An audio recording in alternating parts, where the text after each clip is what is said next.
tahun 325 Konsili Nikaya, tahun 381 Konstantinopel, dan tahun 451 Kalkedon. Itu adalah keputusan-keputusan yang tidak sesuai dengan kitab suci. Ada banyak tokoh teolog dan para sejarawan yang meyakini dan mengetahui dengan pasti bahwa konsili-konsili itu semua tidak sesuai dengan Alkitab. Beberapa di antaranya ini, ada fotonya ya, saya sampaikan. Teman bisa lihat ini. Yang ini namanya Romo Tom Jacobs almarhum. Yang ini Profesor Dr. Bono Wiratmo atau Romo Bono. Ini Katolik semua ya, Katolik Roma. Yang ini Bapak Hortensius Florimon Mandaru. Ini masih aktif sampai sekarang. Pak Hortensius ini masih aktif sampai sekarang di penerjemahan Lembaga Alkitab Indonesia. Nah, ketiga tokoh Katolik ini, yang ini emeritus ya, Romo Tom pada saat itu guru besar emeritus ahli dogma dan kitab suci lulusan Roma. Ini Profesor Dr. Bono Wiratmo. Jadi pada seminar tanggal 28 April 2007 di Resto Alam Indah, Alam Indah Resto di Semarang, Jawa Tengah, diadakan seminar besar, dihadirkan 4 narasumber. Yang satu lagi Pendeta Dri Bratao Sudarmo ya. Semua itu mereka semua dosen-dosen, guru besar, ahli kitab suci.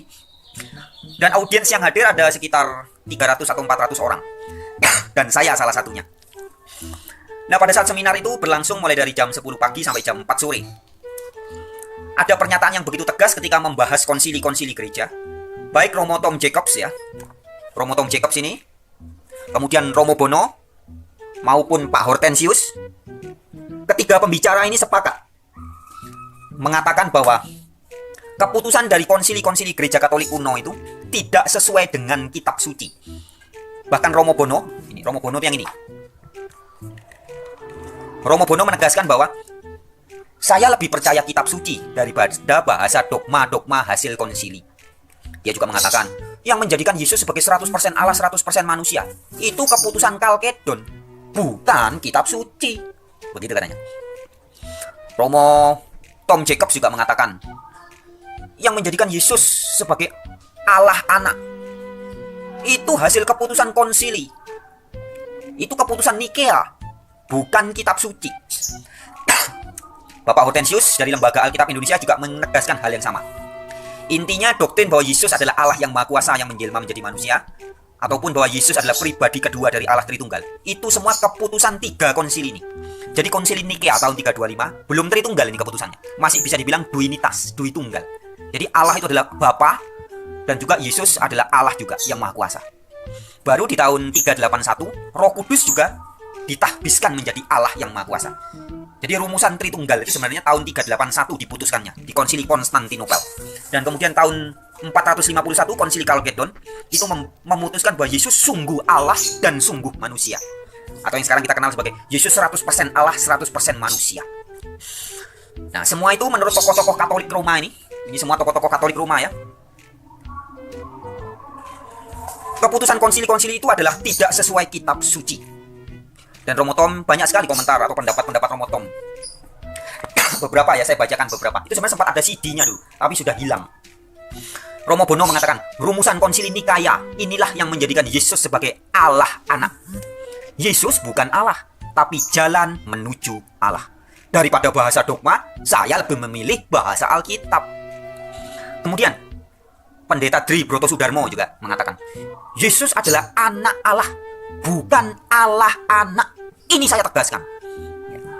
Kemudian dari Lembaga Alkitab Indonesia Pak Hortensius juga mengatakan Yesus tidak pernah memperkenalkan dirinya sebagai Allah.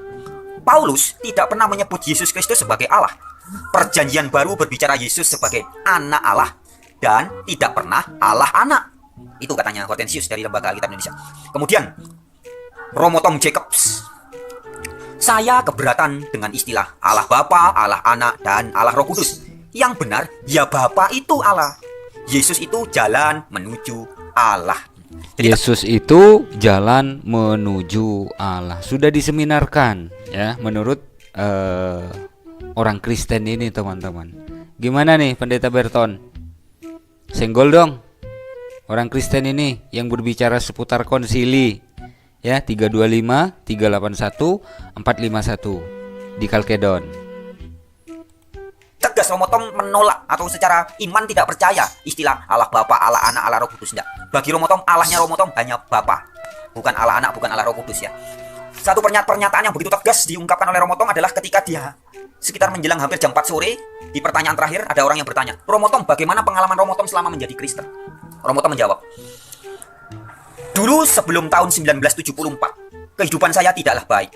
Dan saat itu, saya yakin Yesus sungguh Allah dan sungguh manusia. Tetapi setelah tahun 1974 sampai sekarang, saya tidak lagi berdoa kepada Yesus, tapi saya berdoa kepada Allah bersama-sama dengan Yesus dengan dorongan Roh Kudus. Saya lebih Kristiani sejak percaya Yesus bukan Allah daripada sebelumnya. Ya.